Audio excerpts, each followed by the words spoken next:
Hello, everybody. It's Stephen and Walter here for another episode of So Chatty. It's episode number 123. And it is December the 1st, 2023. So here we are going into the end of the year. Christmas is only 24 days away. Bah, humbug. But you can see Walter's festive. He's wearing a sort of a Christmassy, ugly sweater. He says it isn't ugly. He never wears a sweater. But yeah, I think I wear it in the winter. we're in the fall still. It's not winter till 21st Okay, December. fine. Yeah, whatever. I don't remember you wearing that in the winter. Yes, I do. I use it sometimes for so chatty or whatever. Oh, do you? It's actually one that my sister gave me a long time ago. Oh, did she make that? No, Oh, was it Jessie or Margaret? Margaret. Well, she's dead. So I know it's vintage. vintage. She's been gone for not quite 20 years. And it's black, so it's a slimming color. No, it's not. It's dark blue. Oh, okay. Then it just makes you look fat. All right, never mind. So what have you been working on? You've been working on a bag. Yeah, I've been working on several, but actually I've been working on just doing the embroidery right now. I go into mass production rags later. Oh, but you were having trouble last night with the embroidery machine. Well, I was having trouble.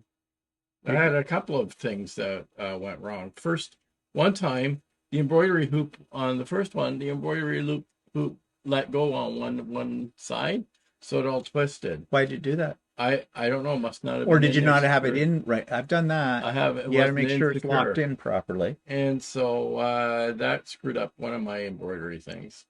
Then another one yesterday. My machine's kind of close to the wall. So, and I have a board underneath it, and if I use a bigger hoop, I pull the machine forward so it doesn't hit the wall. And last night I forgot to pull the machine out, and it hit the wall. And then when that happens, Idiot. it throws the hoop completely out, right? So the second color, I was halfway through an embroidery project, and I did another color, and I noticed all the stitching was in the wrong spot. And I thought, oh, because I had heard this weird noise. I had been out of the room and I heard this weird noise just as I came back in, and the hoop must have hit the wall. So, What was one of the things that we said when we did our things to keep in mind when doing machine embroidery? Make sure there's a lot of room around your machine, at the back especially. It's like, okay, do as we say, not as we do. And when I say we, I mean Walter. Yeah. and so then I realized, then I started another embroidery project. And then all of a sudden I got this really bad thread nest, which I was able to cut free and everything, but in the meantime, it must have pulled the embroidery hoop out of alignment. Yeah, well, if you get a severe one, it can do that, and then you're screwed. And it was out of alignment, so I had to discard that one. So then I said to Walter, so when was the last time you replaced your needle? And you said, I said it was a fairly new needle, but then I didn't replace it after the um, thread nest, I think. yeah. And so now I've replaced it after the thread nest because I think it got bent. It probably did. That's a good point, though. I don't think that's something we ever mentioned. Was sometimes if you have a severe thread nest and you get it all cleaned up and you start it up again, you may still be having thread breaks in that because you can't really see it readily, but your needle may have been bent slightly, and you wouldn't think thread would bend your needle, but it will, especially in a thread nest because it's pulling. And remember, the needle's going very fast when that happens the whole bit, so it could be bent slightly. Like when I had the thread nest, okay, I have one of those razor blade type knives, and I went under the scalpel and cut the thread nest loose, right? But then I pulled the hoop off and everything to look underneath, and of course the top thread had wrapped into the bobbin area. Yeah, that's usually what happens with I had to thread. pull the whole assembly out, and I cleaned out underneath the bobbin case, and everything, and I put in a new bobbin, and I put in a new needle, and I put in a new bobbin, a new needle. I rethreaded everything again, and then even after that, I was getting this weird noise coming out of my bobbin area, so I pulled everything back out again. and I reseated the bobbin case because I don't think it was seated properly. So No, and that's another thing to check too. Even it may look like it's seated properly, but after a bird's nest, it can pull the whole bobbin case right up, but it may move it ever so slightly that you don't readily, unless you're looking for it, notice that. So it's always a good idea. I put my finger on the bobbin case and I jiggle it around to see if it's staying well, I had secure. taken the bobbin case out and cleaned underneath and everything. But when I put it back in, I must not have put it in quite correctly. So And that's easy to do. So there you go. Even after all the things we've told you, we still have problems. And I say we, I mean Walter. Yeah, with it all. So did you try my suggestion of adding another layer of yeah, stabilizer? well, I did add another layer of stabilizer, but I had I've been doing 3 layers on this stuff. So. Oh, okay, fine. Well, anyways, that was just a little aside there because that's not what today is all about. Today we're going to do a little Christmas house tour because I've got up all my Christmas decorations, and we're going to talk about those and some of the design features that I did.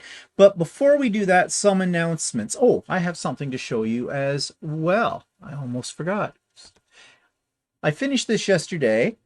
It is the Spicy Spiral Table Runner. I bought it as a kit back in September when we went to the Stratford area. And you've heard me talk about it on the show, on the Idiot Quilter episodes, because I had to order a special ruler for this.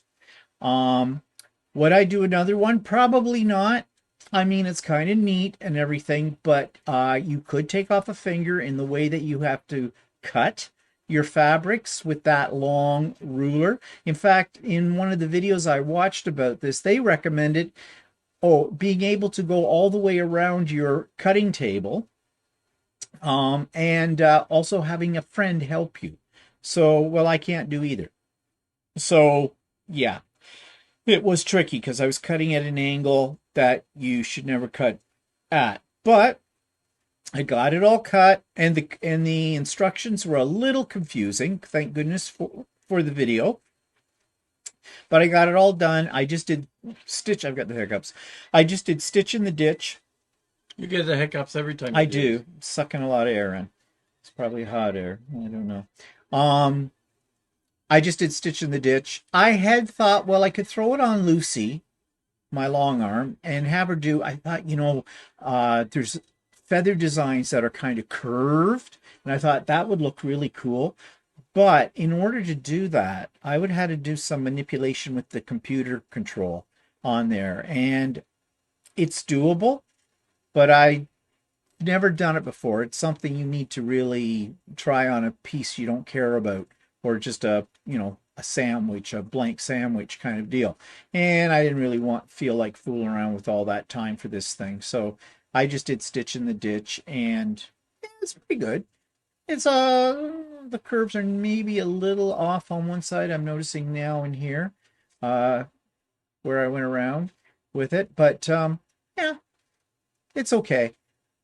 I I wouldn't do another one. No, it's a one-off. So I have a very expensive ruler now that was a one-off thing. Well, there's other patterns you can do with the ruler too, but they all have this kind of spirally, circly effect. And I don't know. Maybe one day I'll get ambitious and try something else. But right now, I'm done with it. Okay. And that was supposed to be a palette cleaner as well, and basically just boggled my mind even more. Alrighty, so announcements. Sewing with Stephanie and Stephen on Wednesday. You know the drill, you know the time, and things are in this show notes. Need say no more. Men's Sew Day is today, or not today, this Sunday, December the 3rd, starting at 8 a.m. for those gentlemen who can make it. You don't have to be there all day, whatever. I will be making a determination whether there's going to be another one depending on how things go, who we have there. I'll ask some questions and see if it's really worth our effort. Um, I mean, I do have other opportunities for men to come and sew if they wish. They are not barred from coming to the pop-up sew days or anything like that as well, but we shall see. The link for it's in the show notes, men only, please. And if you're somebody who's never been to one, well, we've only had one so far, you're more than welcome to join us too. Men. Okay? men. Transgendered men are welcome as well because they are men. Okay. Speaking of pop-up sew days, I am thinking of having one next Saturday, a week from this Saturday coming, so that would be December the 9th. Now, I know it is the Christmas season and people may be really busy on a Saturday a few weeks before Christmas, and that's fine and dandy, but if you're not, and you want to join in, then the link will be in the show notes. It will not be in the show notes today. It'll go into the show notes next week when I make my final decision, and I'll be sending it out as a direct message to anybody that's on my mailing list as well as an email. Okay, and it starts at 8 a.m. in the morning as well, but you come and go as you please. What else is coming up? There's a lot coming up. Okay, this Saturday evening at 5 p.m. Eastern Time on Stephanie Stitch's channel, the 4S Club will be meeting and doing a live, and we'll be working on and talking about the projects you picked for us to do. If you remember back when mine was the scrappy cats. So you can join us then. It's on YouTube. It's not a Zoom for you. It's a live YouTube. And as I said, it's on Stephanie Stitch's channel. And there is a link to Stephanie's channel in my show notes below. What else is coming up? On December the 15th on the So Chatty, that's 2 weeks from now, Walter and I will be opening up the Kawartha Quilting Santa Sack for this year. And if you remember last year, I got one of those and I was really quite happy with it. We would have been opening it sooner. In fact, we just picked it up yesterday because I got an email saying it was available. So off to Kawartha Quilting we went and picked it up. And my idea was that today on So Chatty, we would open it up. It's not like an advent calendar box. They're not all, there isn't one for every day up to Christmas kind of a thing. I'm not sure how many are in it. I think last year they had about 15 items, but they're not numbered. So you can open it any way you want, except they asked me not to do it on our YouTube channel for a couple of weeks. They want to make sure everybody had picked up their Santa sack beforehand. They didn't want spoilers kind of a thing before people got their bag. So I said, sure, fine. I will do it then. So in 2 weeks' time, Walter and I will be opening up the Kawartha Santa Sack for 2023 and commenting about it. You know, is this a good thing? Or is this something like, eh? In other words, will I buy it again next year? I have a feeling I probably will. If it's anything like last year's, which it probably is. And speaking of opening up Advent calendar boxes or Christmas boxes, Stephanie of Stephanie Stitches and myself on December the 5th will be doing the first set of openings and our reactions to them for the Missouri Star Quilt Christmas box. Now, people have already started posting these on their YouTube because Missouri Star Quilt sets it up so that there's one gift for every day up to Christmas Day. And so people are opening them up on, like today, people opened up day one because it's December the 1st. Stephanie and I are not going to do it that way. We are not going to watch those videos though of people opening them up. We want to have a reaction that you will see. It will be a genuine reaction. We won't know until we open it up. And we're both going to give our opinion about what the item is like. Did we like it, or did one of us like it more than the other, or whatever? So first 5 days we open on December the 5th. On December the 10th, we'll open 6 to 10. On December 15th, 11 to 15. December 20th, 16 to 20. That count. And on it will be posted on Christmas Day. We will open the rest of them. Now, I'll let you in a little secret on how we do this. We are actually getting together, Stephanie and I, tomorrow virtually, and we're going to do all of it at once. We're going to do 5 video segments. So, but we're going to not let them be published on YouTube until the dates I've already told you, the 5th, 10th, 15th, 20th, 25th. Okay. So in a sense, yes, we will know what's already there after tomorrow. But it, you will see our genuine reactions because we will record them as we open them up. So that's how we're doing it. Okay. Another thing is everybody's doing Vlogmas. You know, this is a tradition amongst many YouTube channel creators. They do Vlogmas in the month of December, where if you don't know what a Vlogmas is, it's basically creators do one little short video every day for the month of December about whatever they want to do it about, kind of a thing. Some people do it as part of their subscription box openings or Advent box openings. Some do it as a quickie little project or tutorial, things like that. I'm not doing one. I have never done Vlogmas. And here's why. I'm too busy. I give you 4 videos a week, sometimes 5. You know, I can't do it. It's just as simple as that. I've thought about it. In fact, I've had a little bit of FOMO lately because Stephanie Stitches, Shannon of Slay Arts, Russ of Quilt Meets World, 3 of my friends, they've already started theirs. They did their first one today on December 1st. And I thought, maybe I should be doing it. No, not doing it. Not going to. There's plenty out there for you to view if you're into that kind of thing. You love it. I'm not doing it. Nope. So don't try to talk me into it because I'm not going to do it. Not that I have anything against it. I just don't have time.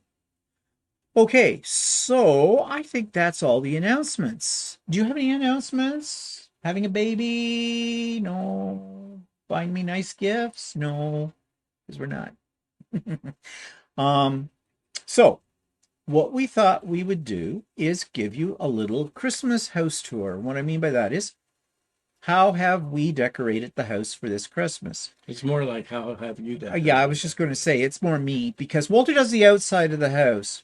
Which isn't quite done yet. I'm waiting for the coldest day of the year. I'm waiting for, I have wreaths to put on the garage.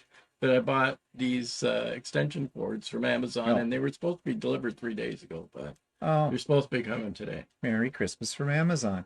Yeah. Well, anyways, when those finally get put on and everything, I will take a few pictures of what the outside of the house looks like when they're done. But you won't see that on this video today. But what you are going to see is us actually get up off the chair. Walter will be the cameraman, and I'm going to walk you through the house. I don't do the same thing every year. Actually, and it takes me several days to do it because I have a lot of Christmas decorations that, you know, like everybody does, they pile up over the years. And it gets to a point where you have to make some hard decisions. Like, what am I going to put up? What am I not going to put up? And what am I going to throw out or get rid of or donate? Because it's crazy the amount of stuff. So last year I kind of weeded through all the Christmas decorations and got rid of stuff that hadn't seen the light of day in 1,000 years. And I got rid of them because they weren't bringing me joy anymore. The hardest decision was, and I made a video of this, but you'll see this on Idiot Quilter next week, how I decided which of my quilts and table runners and things like that I've made since I started quilting are going to go out this year. And I had some uglies. What was I thinking when I made that? Well, I wasn't. I just didn't know what the hell I was doing. But that's on the video for Idiot Quilter next week. But what you'll see today are my final decisions on things. And I'm going to explain to you why I did what I did. Now, I'm going to put in a little bit of a rider statement in here. And that is, if you're expecting designer, wrong channel. I don't really do designer stuff. I use the stuff I've got. And yeah, so it's kind of eclectic.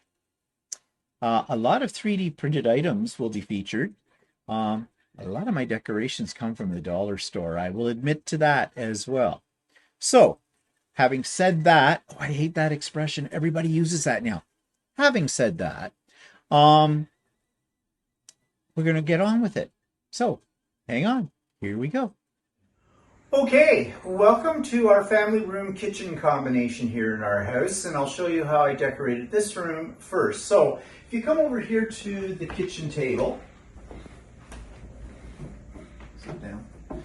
So you can see here, what I try to do is, so I remember where things are, I don't remove things from that are always here. For example, this is always here, but it has these in it, but I planted the fake cheap dollar store poinsettias in amongst it just to add some color to it. Now in previous years I have put things on this light.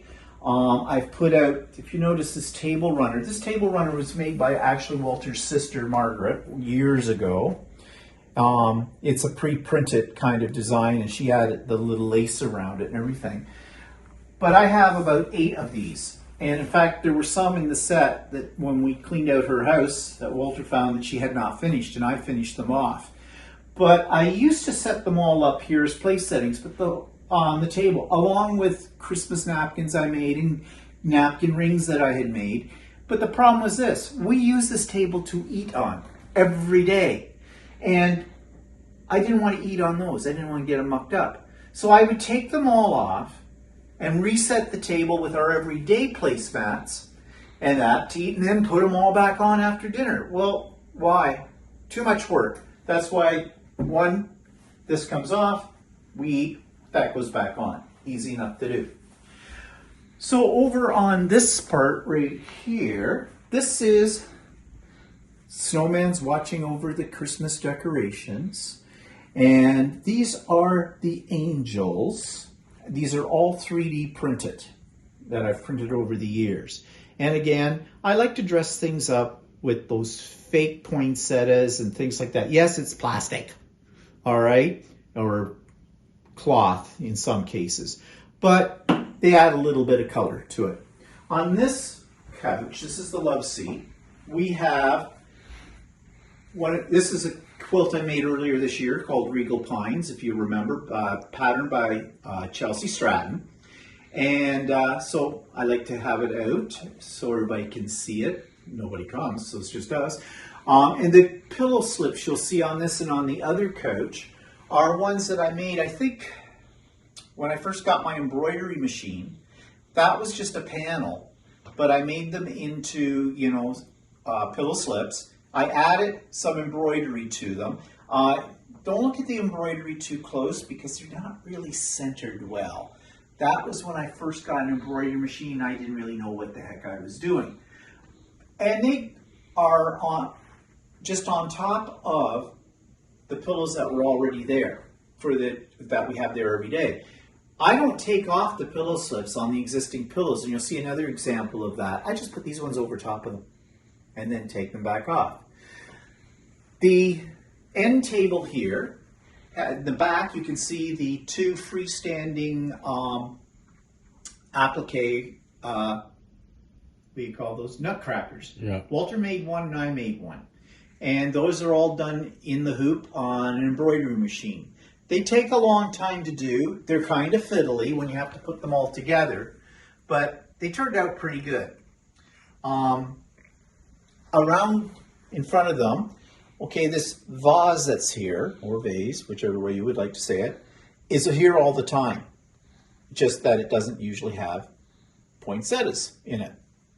And then there's some more 3D Christmas trees printed with the 3D printer, and a couple of more angels, and some more of my fake poinsettias. Although these ones are glittery. I like the glittery ones.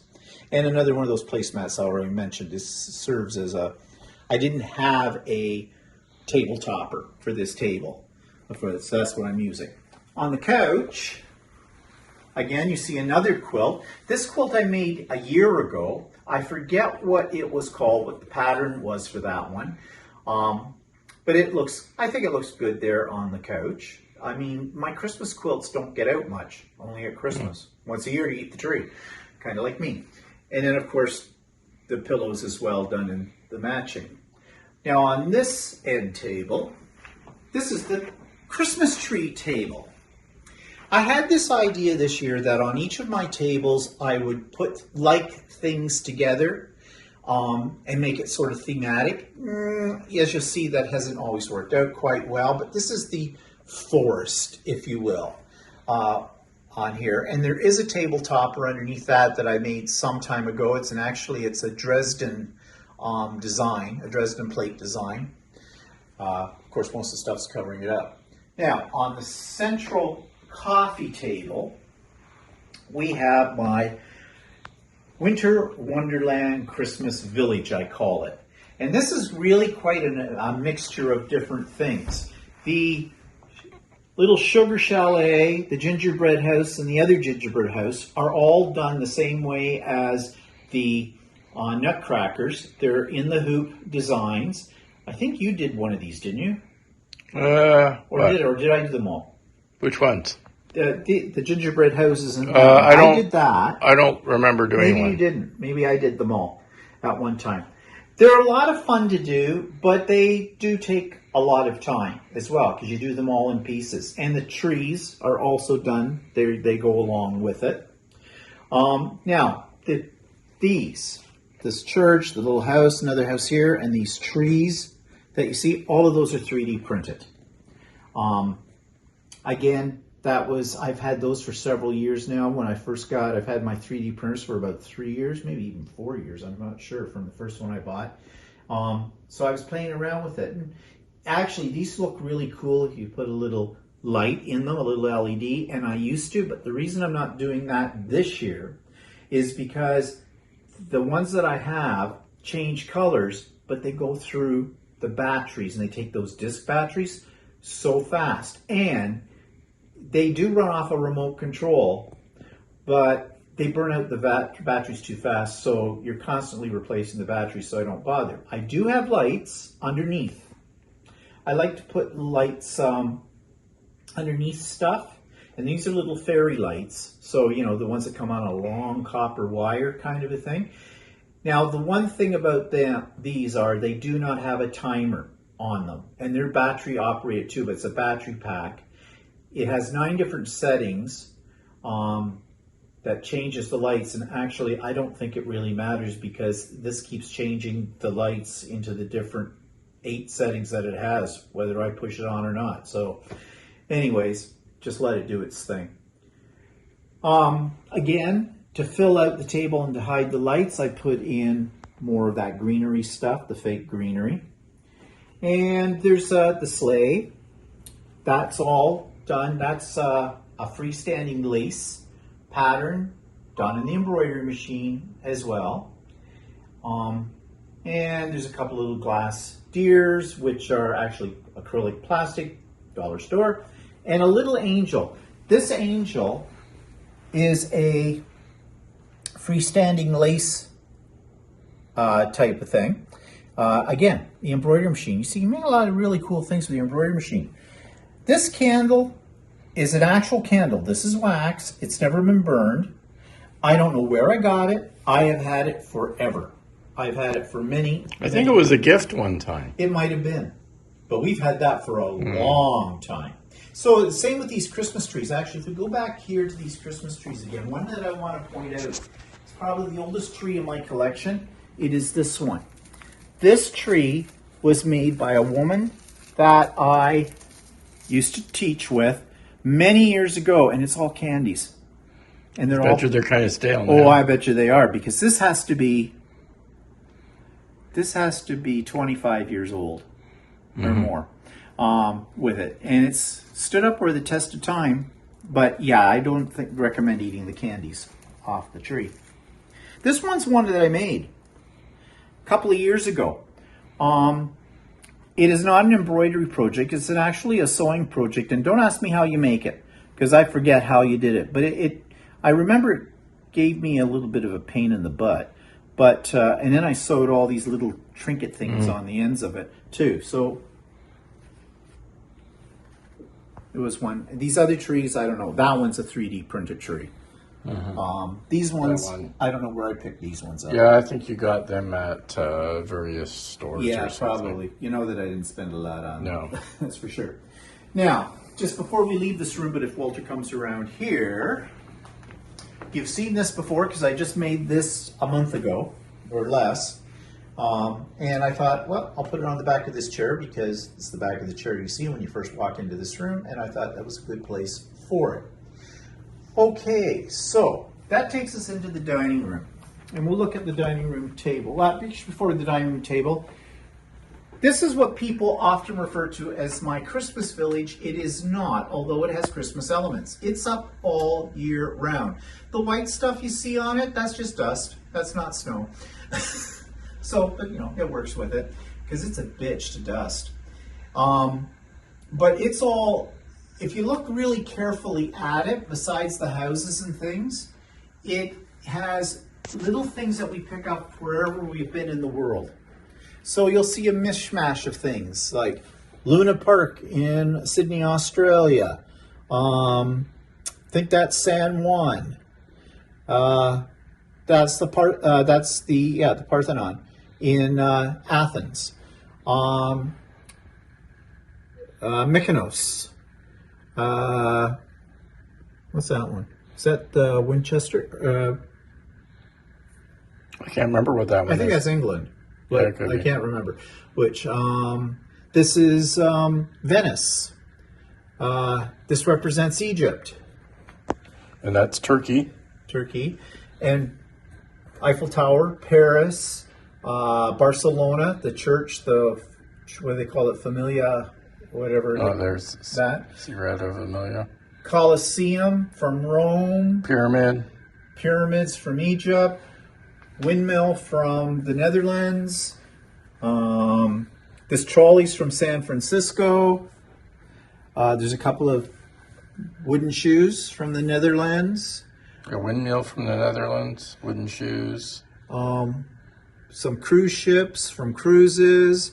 Las Vegas sign, which at night, all of this lights up at night. It's on a timer. CN Tower in the background. Yeah, we had to have something from our own. And there's other little pieces here. You kind of have to study it. From Istanbul. Yeah, the Istanbul. Yeah. I said Turkey. Montreal. Is that Montreal? Yeah, that's Montreal. That's Ireland. Those are those weird rock formations. Mm-hmm. This is Craigador Castle, wherever that was. That's Ireland. It's Ireland as well. Cairns. Mm-hmm. Of course, the Sydney Opera House. Mm-hmm. A little glass kangaroo. A little Tasmanian devil. Mm-hmm. All kinds of things. Walt Disney World. Mm-hmm. China. Santiago, yeah. That's in Spain. Yeah. Yeah, so there's all kinds of little things here that sneak up on you. My mother started me on these many, many, many years ago. She bought me my first house. She bought me the lighthouse that was in the one corner, and then she bought... And I believe this one is Missouri Star. Oh, yes. This was last year's Christmas box from Missouri Star. They included one of their main buildings in Hamilton. It had a little string on it. It was meant to be a Christmas decoration, but like on your tree, but I didn't want it on my tree.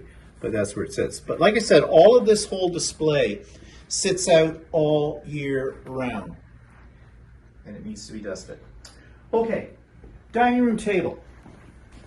So this I made a couple of years ago, I think.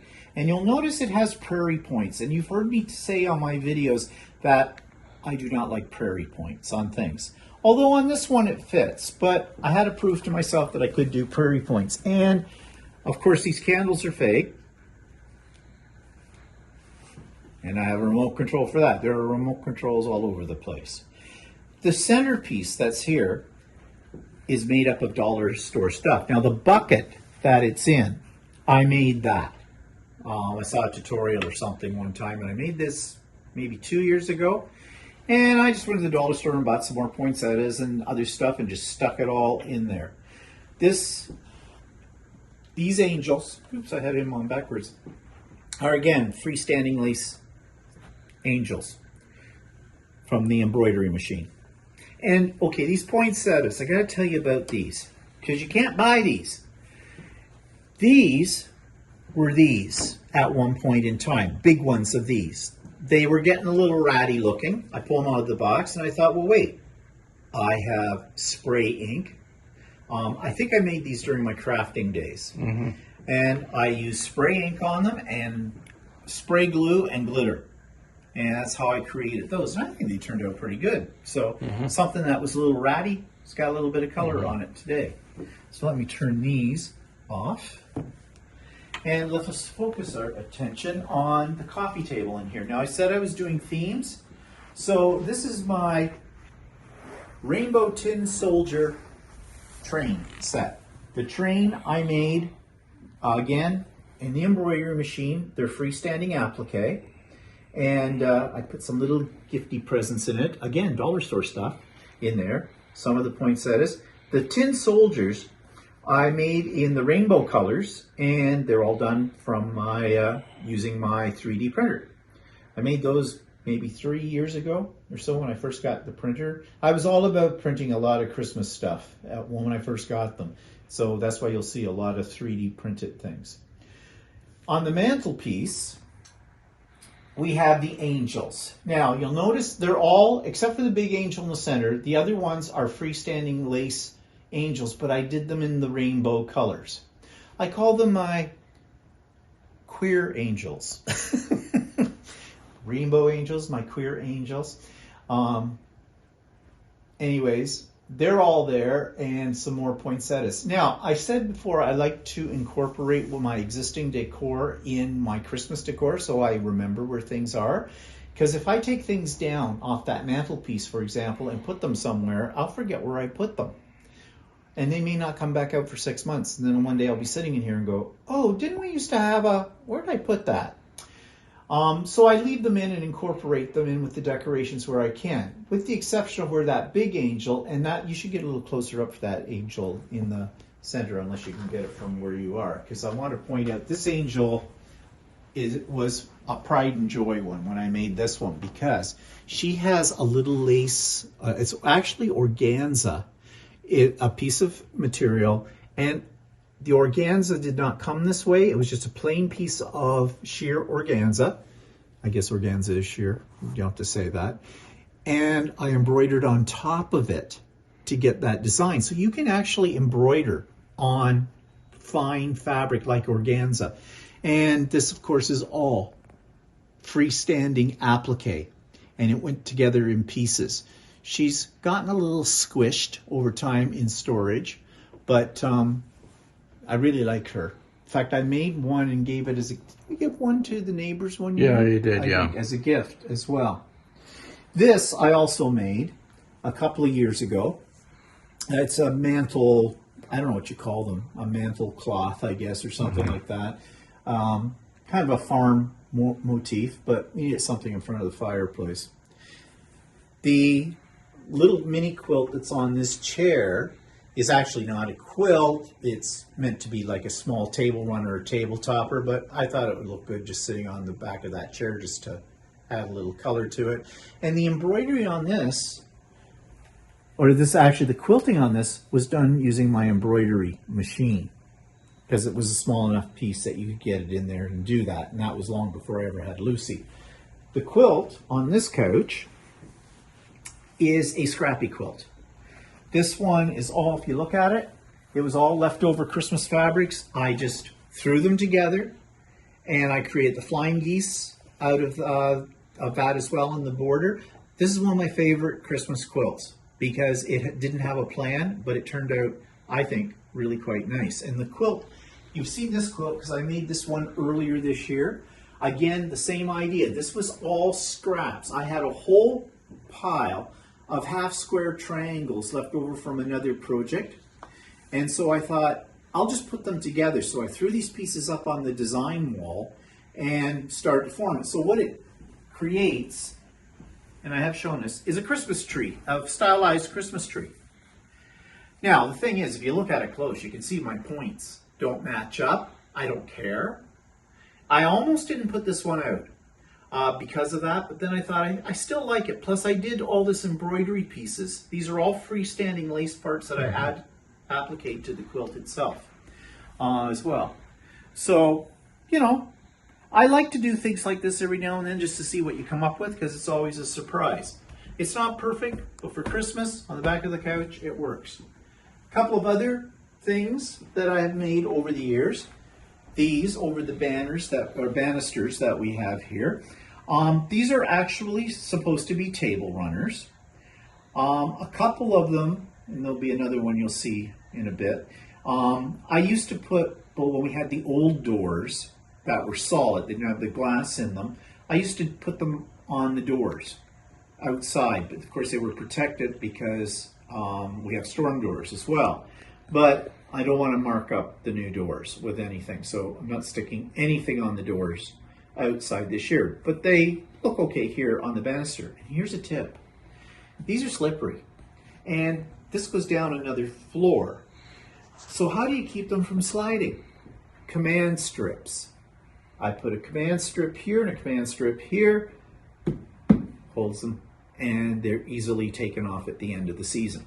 So just a little hanging tip for you. Okay, I think that's this room. So if we start going down here, maybe Walter, you can get a shot from standing up there as I go down here. This is our front foyer. Yes, it's a foyer, not a foyer. For you Americans, we say it the French way. And this is where I have some quilts and other things. This is the other side here of those two pieces I just talked about. This is what it looks like here. That wreath up in the top, shed some light on it. We've had that wreath for, well, over 30 years. I made it from wine corks back when we were in the original house, our first house. So that's over 30 years ago, and it stands up to the test of time. I was very proud of that when I finished it at the time. A lot of wine corks I saved. That's a week's worth. Yeah, no. There's another table runner, banner, whatever you want to call it, up here. This is the first time I've ever stuck anything in that spot. So I thought that was perfect for it, and that is all embroidered as well. And again, this is sort of my own design because I just threw that together. The Santa Claus is a combination of applique and embroidery stitches, all done on the embroidery machine as well. Of course, you have to have a little holly or whatever this is. And nice plastic stuff too. Yes, it is. It stands the test of time and it's washable. Yeah, so if you get anything on it. But the problem with this stuff is it's slippery. And you know, when you see people hanging this kind of stuff, and usually they have real, but I'm not spending like $300 to get something that's going to die. I mean, plastic is forever. I just use a twist tie up at the top. That's the only thing that's holding this. It's just wrapped around, but it just keeps it from sliding off. On this wall, I have, you've seen this one, I think, before. I did this one last year, but the it might have been done it 2 years ago. It was the panel. It's got a gnome, right? I had to have gnomes for Christmas. It was a panel I saw somewhere. I bought the panel. I added some little borders on it, nothing fancy, and then I put it in the embroidery machine. And I did these little motifs across it. Because again, when I made this, I didn't have Lucy. And I was trying to do quilting on an embroidery machine, which, yeah, no. On a piece like this, not a problem. On anything bigger, big problem. Now, you'll notice behind it, there's already another quilt. That quilt's always up there. You've seen that quilt. It's a Bargello.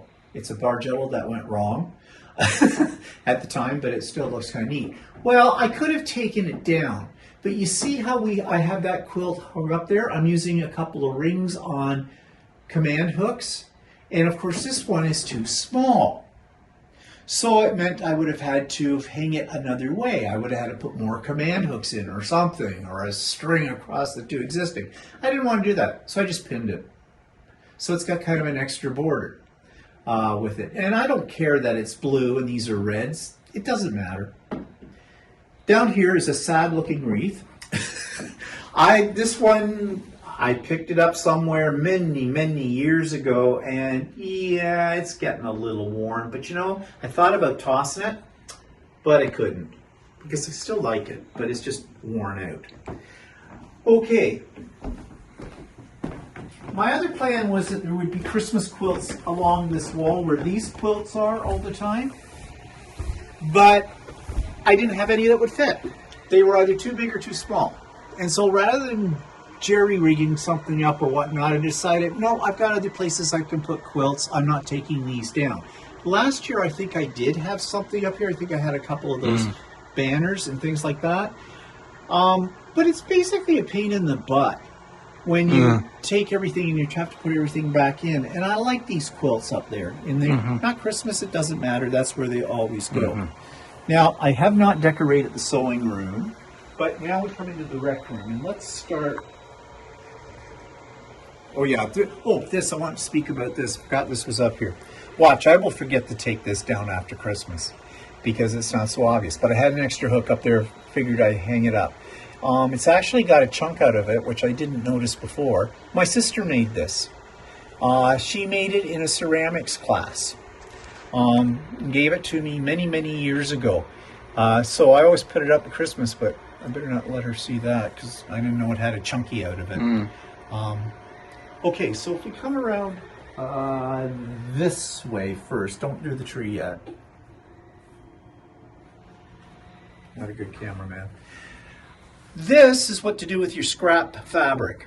Make a wreath. That's all it is. It's strips of fabric, all different sizes, a bunch of different colors, and you just knot them around a bent out coat hanger. And then I added these other little items, all dollar store. Maybe I should have called this budget decorations on it. And I like the way it turned out. At first when I was working on it, actually there's a lot of strips of fabric in that. You don't realize how many it took to do that, but I think it's got a nice full effect to it. Next to it is Posh Santa. You saw this, I made him this year. And okay, Walter said, well, you should have made the background darker because it blends in. Actually, it looks better on the screen than. Looks better in real life too. It looks pretty good. It depends on the lighting. Yeah. Lighting here isn't so great, but you can definitely see the beard and you can see the quilting on it as well. I really like that piece, and I bought, back a month or so ago, I bought the Mrs. Claus version of this as well, but I didn't get to it this year to make it. Maybe I'll have it next year, and then maybe I can find a spot to put them side by side somewhere. If we go this way first, okay, these are sad. These little wreaths I've had for a long time. I think I made them. Yeah, I did. I bought the form and I wrapped some ribbon around it and then I glue gunned these cheap pieces onto it. That's how I made those. I guess, and I made them actually for these doors. Now this is a stupid thing here, down here. This, somebody gave this to me. That was Margaret, my sister. That was a table that was on top of a wine bottle. That she gave the last Christmas she was alive. Oh, there we go. You remember these things better than I do. I say it's a stupid thing. It's kind of cute, but where do you put it? So that's where I put it. There. Okay, don't go to the tree. Go this way. Let's go to this table. Okay, this is the knick-knack theme. These are all little ceramic pieces that I've collected over the years, with the exception of the gnome angel, because you have to have a gnome angel. It's good luck. That's what I'm telling you. So that's where they went on this little table. But these are Royal Dalton. They were, one was my mother's, one was my grandmother's. And because this is the old lady doing a quilt, and this is the old lady looking at Royal Daltons. That one was my mother's, this one was my grandmother's. So rather than putting them away somewhere, I incorporated them. The same with these fake candles. These candles usually are on this little table, but not with these cheapo candle rings on them. Candle rings, dollar store, run, buy, you can get them. This wreath here, okay.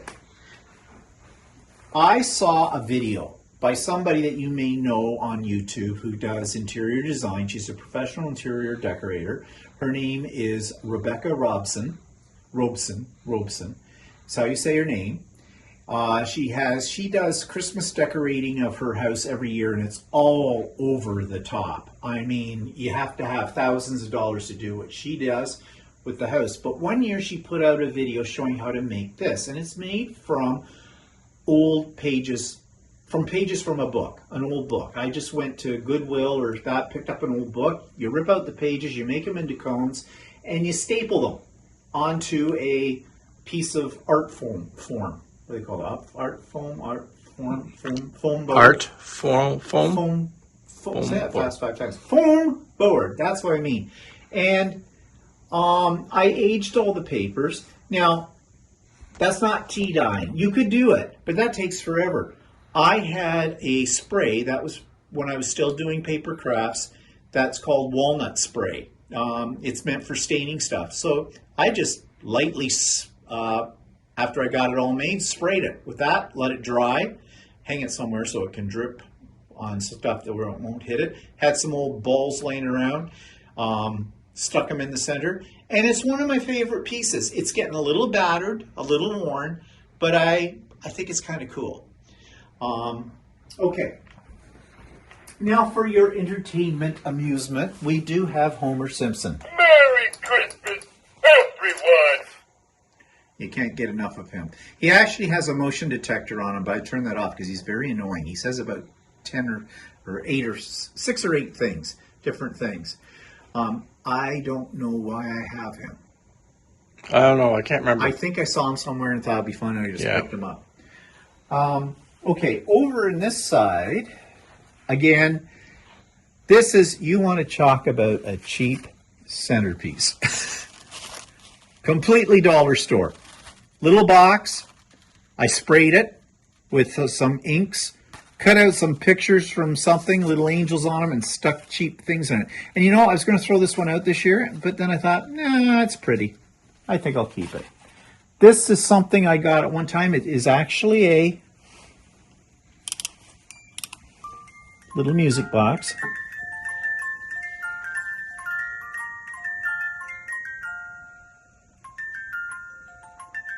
Which is kind of fun.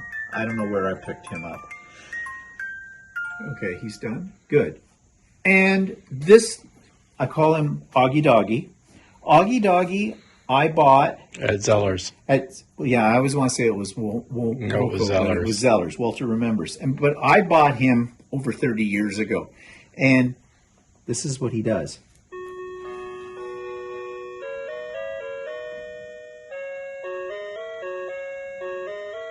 He has 3 little songs that he plays. And when my nephews and nieces were younger, they'd come over and play with him at Christmas time. And would drive you absolutely buggy to the point where it had to take the batteries out of his back. But he's still working after all these years. Okay, so there's another banner / table runner with embroidery on it on the back of this chair. And down here, there's always a cushion that sits on this chair, but I covered it. I made this Christmas tree slip cover, again, made from scraps. And I just did some walking foot quilting on it. Now, this one, I was really happy with this. It's an attic window design. It was a panel. And I think it turned out really great. So it looks like you're looking out Santa Claus. There's snow on the windowsills, all that kind of thing. These are really easy to make. They look really complicated, but they're really easy to make, and they're relatively fast to make. It looks like you might have Y seams, but you don't. It's an illusion. This is a half square triangle that's in here. No, sorry, I'm lying. It's not a half square triangle. It's not a Y seam either. How did I make those? Oh, it's a stitch and flip kind of a thing, just a long one. So, yeah. So there's no Y seams. A flip and fold. Flip and fold, flip and stitch. Whatever. Okay, another fireplace down here. Oh, I should, for atmosphere, should turn on the fireplace as it goes poof. Poof. There it goes. And flame on. So let's start at the top of this. This wreath, I bought this one. Don't know where, but I got it right after we decided to redo this whole room. When we moved into this house 28 years ago, this room was here. The basement was finished, but it was just plain walls. In fact, we didn't even use this room at that point in time. because we just were storing old furniture and an old television set and kind of things down here. We didn't use the room very rarely. Then we decided, well, we should. Walter said he wanted a fireplace down here, but we went with a contemporary style. We didn't want one with a big mantle on it and a hearth and all that kind of stuff. So that meant that this is a gas fireplace. This is a fake wall. It had to be built in order to accommodate the fireplace insert in there. So there's really, the main wall is behind that one. And this is Walter's accent wall.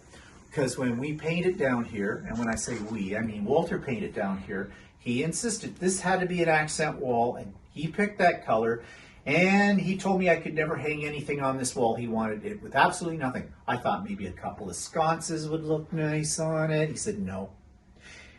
I have finally got him up to this time of the year that I can actually hang these things on the wall here. There isn't anything on this wall except for a picture that you got at an auction at the art gallery that hangs where this wreath is usually. Right now it's behind that chair, hidden. Our socks, we used to have 3. When we had Kitty, when we had Cleo, our little princess, Walter's and my sock, they're just for decoration. We won't stick anything on. But we had one for Pussy. I found Kitty's sock when I was cleaning them out. I had a little cry for a minute. It's baby's sock. More of those poinsettias. There's one of those ones that I made. So here you have another, this quilt, actually wall hanging.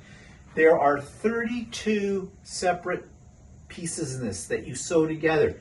Every one of these pieces is embroidered on the machine, on the embroidery machine. There is no applique in this. There is no fabric except what this is sewn on top of. In this is all thread. Do you want to take a guess at how long something like this takes to make? I don't remember, but a long time. Yeah. A long time. Well, on average, one of these little blocks takes at least an hour to an hour and a half or more to stitch out. So yeah, that's one that I always make sure is definitely going to be on display at Christmas time because of the work that's involved in that. Let's go down here to, that's it, run into the coffee table. This is Hallmark. I don't know if Hallmark still makes them. My mother was just a fanatic about these things. She'd buy a new one every year at Christmas. She had 4 or 5 of them. And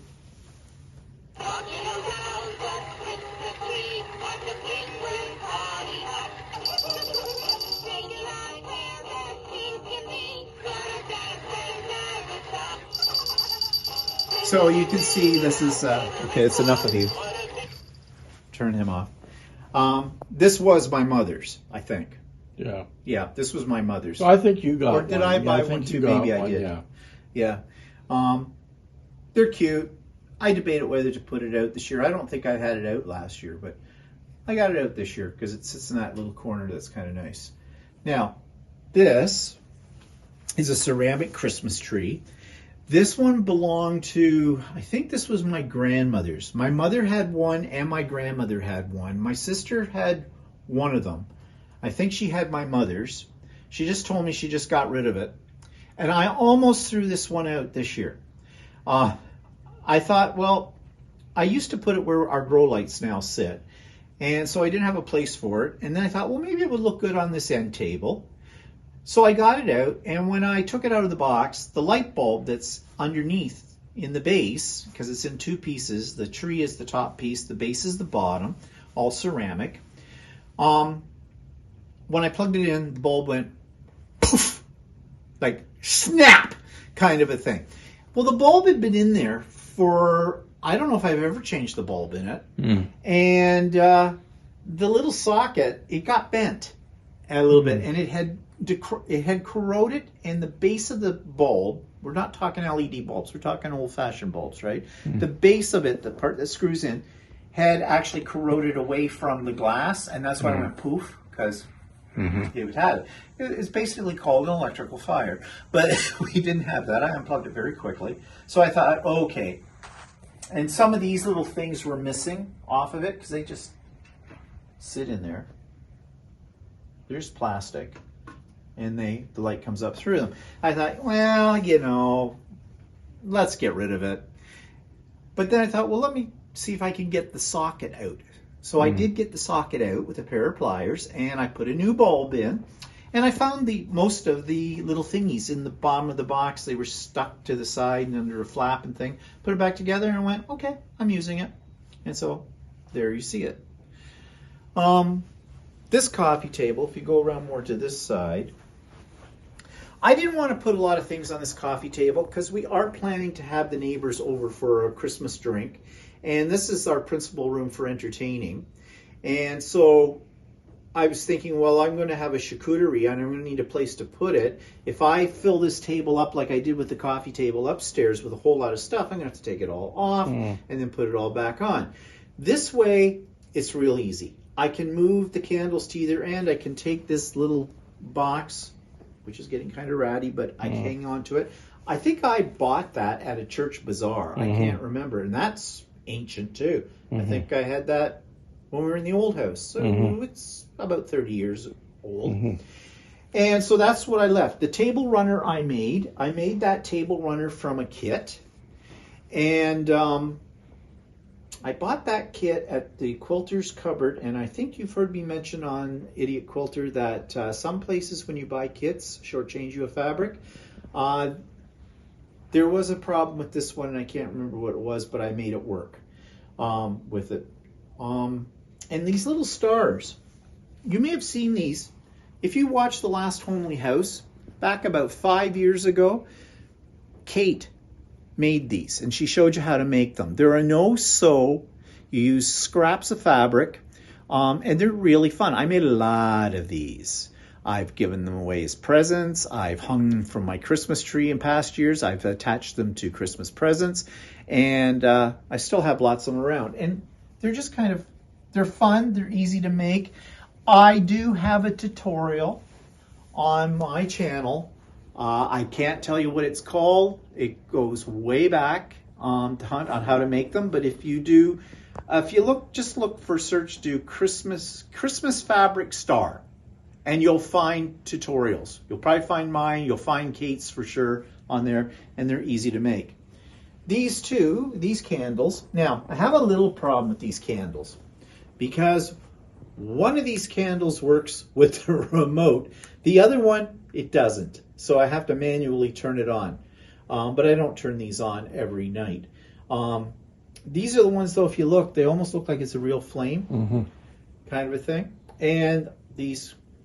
Well, probably because the other one doesn't turn on because it's a real candle. No, it's not. It feels like a real candle, but it's not. Oh. It turns on. It just won't work with this remote. Because it's a different candle. Yeah, I know. And I looked for the remote, and I don't know which one it is. Right. We have a drawer of remotes, so, I'm not really worried about it. And these candle rings, I don't know where I got them. I've had those forever, yeah, well, who knows? With it. Okay, on the couch,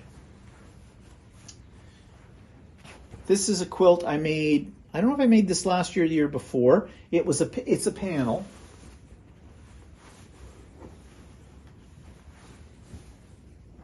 Santa in his workshop. Yeah. And but if you look at the corners of this quilt, I created the corner blocks on my embroidery machine and then fitted them into the border for this. And each one says something. It says, I believe, I don't know, this is hope, peace, buy me expensive gifts, something like that. And of course, these cushions are all like the one that's on the other chair. I made those. Now, you missed one thing over here. Can't get good help. Oh, I'm getting tired. Oh, too bad. Have a nap later. This wreath. This one, I think I made this one too. Or I might have bought that one. No, I made that one. I made that one too. You can kind of see I got a little better at wreath making as time went by on that. Okay, now, the big event, the tree. I'm very happy with this year's tree. You'll notice behind the tree, you've seen this, It's the Tom T. Tracy Perks pattern that was made up of all those squares and everything. I thought it's a nice backdrop to the Christmas tree. And the tree. Okay, I have some things to explain about the tree. First of all, the angel on top of the tree, I did not make. I don't know where I got it. I picked it up somewhere. She's been battered a little bit, but she's holding up. The tree we used to have a really big tree. Fake one, all pre-lit and the whole bit, but we don't have any room anymore for that. Over the years, Well, we have room. It's just we have to move major furniture. Like the grow lights take up a lot of room, and that's where where it used to go before we had those. So a few years ago, we invested in this pre-lit, flocked, smaller tree. And it's a pretty little tree, and I don't think it costs that much money. I think we got it on sale at Walmart. At Walmart for about $30 at the time. And what we have on the tree is, what I do first of all is I have some wired ribbon that I interweave. There's 2 different types of wired ribbon in here that I interweave all around the tree. And the beauty of a tree this size is I can get all the way around it, because on big trees that are going to sit in a corner, I don't know about you, but what I do is I will do 3 sides of the tree and leave the other side because it's in the corner, and it's, because you can't get around it. But this I can. Then on top of that, I put in a layer of beads, and these are just cheap plastic beads. Then all these balls are antique. They came from Walter's.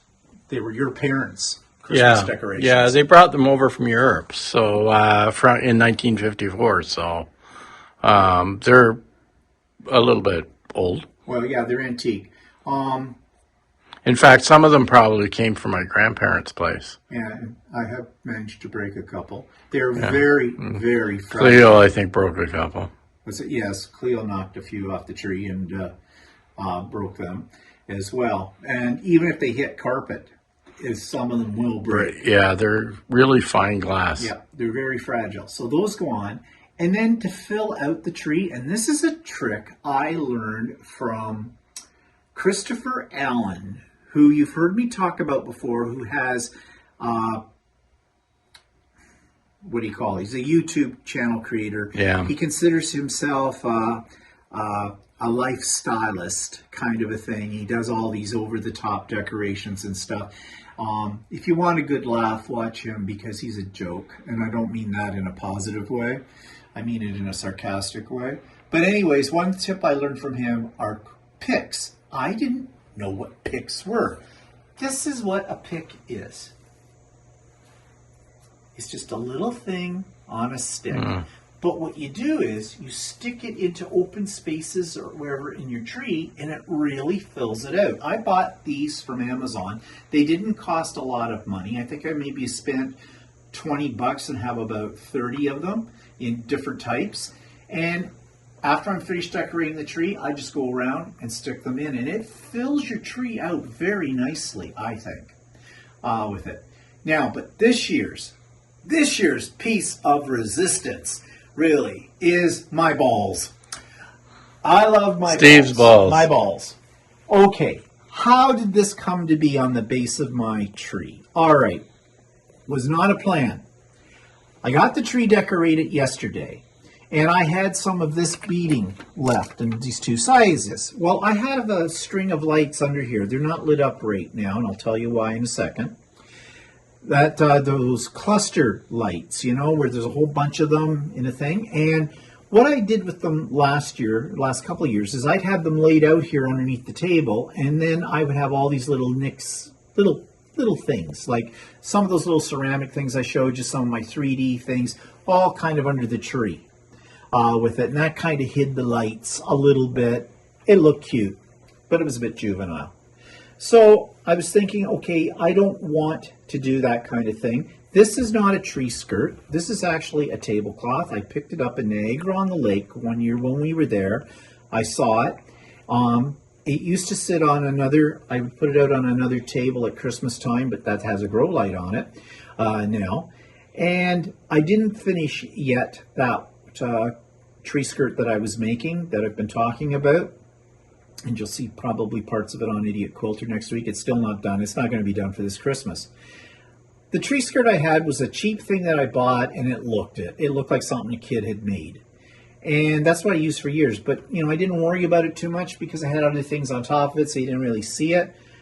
Well, I pulled this out of the box and thought, no, I like this. This will look really nice on this table.